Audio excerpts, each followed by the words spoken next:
Usa ka hagnaanon nga minghatag og 500 ka mga sako nga semento para sa proyektong Faith Tourism. Uban kang Mayor Joseph Ranyola atong paminawon ang Mayor's Report. Sa akong pagsukad dinhi sa atong balay lungsod, dako na kong kalipay nga niabot ang usa ka tawo nga mohatag og dako kayong mensahe para sa atong mga igsoon nga hagnaanon nga dito sa Cebu. Mga higala sa Waylangan, akong ipailaila gikan sa Barangay Cantuyok nga karon dual citizen. Mga higala, grabe kayo. Lakos. Relo, collector's item. Grabe kayo. But beyond that, no, sa surface ng pagkatao, mas laom ang iyang kasing-kasing sa pag-igugman niya, pagpalit niya sa hagna, aron pagtabang sa atong mga proyekto nga gibuhat karon mga panahon na. Mga higala, si Mr. Ben Cafe, taga Cantuyok nga karon tuan na sa Cebu. May buntag, Ben? Buntag Mayor. May mo ba buhatag kang gamay misay sa atong mga igsong hagnaanon? Oy, tagahagna, pariharata, taga Cantuyok, katungwa makailan ako, baryohanon ko sa Cantuyok, 3 kilometro gikan sa lungsod na to. Tawag na mo sa taga Bukid in town mi, pero gulong ng palad, naning palad in town, na tuan ako si Boron, kay balo man siguro sa akong negosyo nga Cafe Secret Agency, o guway mo angkon sa number 1 sa Cebu City nga agency nga dako, kasi ako na.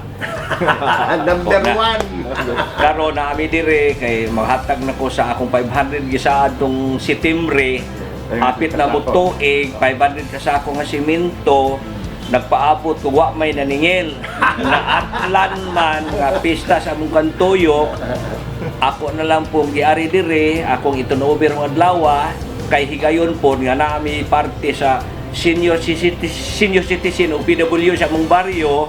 Akong ipartihan sa pizza 14 alas 7 gabi, akong ipanagaan og tag 500 pesos para sa kanila, para mahibalaan nato og kinsa pa to'y buhi nga mga edad-edara na, kay nawa na sila sa passing, mura sila og nalimta na. Og daghang salamat, Mayor, nga imong paistorya, og salamat kayo sa atong lungsod nga tanang tao makita-kita pa puhon malong Ginoo. Yeah. Thank you.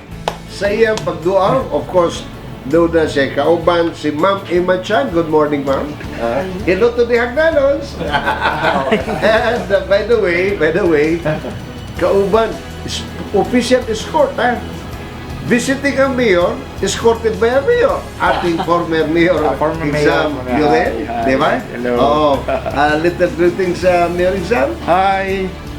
Good morning mga hagnanon. Niya kami sa atong opisina sa atong pinalanggang mayor sa atong lungsod sa Hagna karon. Daghang nahimo, way malalis, wagay dili matukngan nga mayor sa atong lungsod sa Hagna in terms of development. Nalipay kog maayo nga mao ni ang kahimtang sa atong lungsod sa Hagna karon. Wa na to damhang, makita lang na ako ni sa YouTube. Very active sa iyang pagka-musician. Usa di ka hagnaanon usab nga successful dito sa South Korea. Mahigala si Roland Ranolo na atong gi-abiba kay niya karon ang kainit sa pagduaw sa atong lungsod sa Hagna. Say hi, Roland. Hello, everybody. Sa 25 years ko sa Korea, ga-vlog ko kang kuan na mayor sa wala man eleksyon kang Duterte. Unya karon kay natapos mga bata kay byudo mo ko.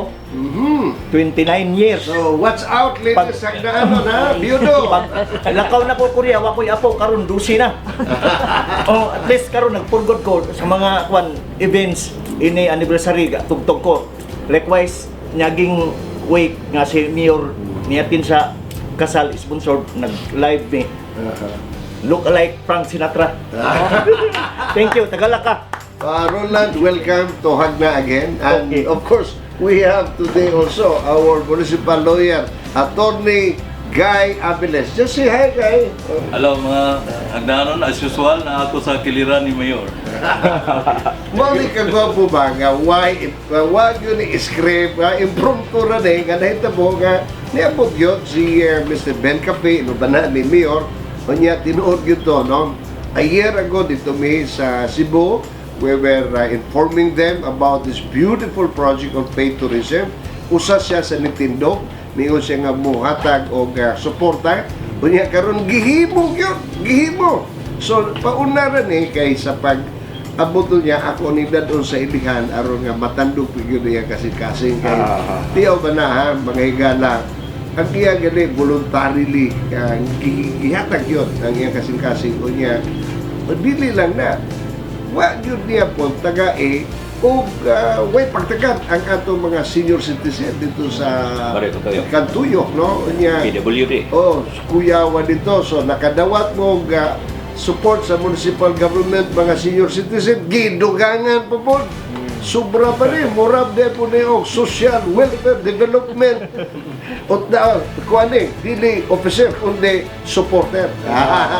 So wailangan, din sa lungsod sa Hagna, pagpahibalo lang ninyo na nagkainit na pagbalik sa pagsuporta sa atong faith tourism, kining atong pag-establish o pag-construct ng colossal giant virgin very sa barangay statue 50 feet ang solterba ni Engineer Felix Gagulada. Dili gyud mahimo nga dili kuno nato ni tabangan unya kita kuno hupong-hupong ta. So nalipay gyud ko nga aside from Mr. Ben Cafe ang magtiayon nga si Engineer Felix Gagulada o si Joy ni promise po sila nga mas ilang pang pakusgon ang ilang panagiusa dito sa Cebu aron pohon mahatag nila ang eksaktong suporta susama usab sa paghatag sa suporta sa atong mga hagnaanon dito sa Davao City o sa hagnaanon dito sa Manila. So kanatong tanan nga mga hagnaanon nga niya karon sa atong lungsod aron nga matagamtaman nato ang atong tradisyon sa pagpamista. Watch out, ayaw kaayo kaon og baboy kay dili di makaayo ha. Atong ipaghatag atong mga baboy sa atong mga igsoong mga hagnaanon. Bye-bye. Mao kini sa mag-usap pa ang report sa inyong mayor, pero ang last word ay kay Mr. Ben Cafe. Sir. Daghang salamat agin Mayor o Mayor Exam o sa atong amigong Tagalaka o si attorney o kauban sa akong partner. Daghang salamat, makita ta sunod. Pamista mo sa Kantuyok. Imbitado mo pizza 15. Thank you again. Thank you. Ingat tanan, ingat. Thank you. Sulong, mga hagdanon, Barangay Kantuyok sa panimalay ni Mr. Ben Cafe. Sulong. Daghang pagkaon. Sulong. Daghang salamat sa utuman. Daghang salamat. Bye-bye. Take it out.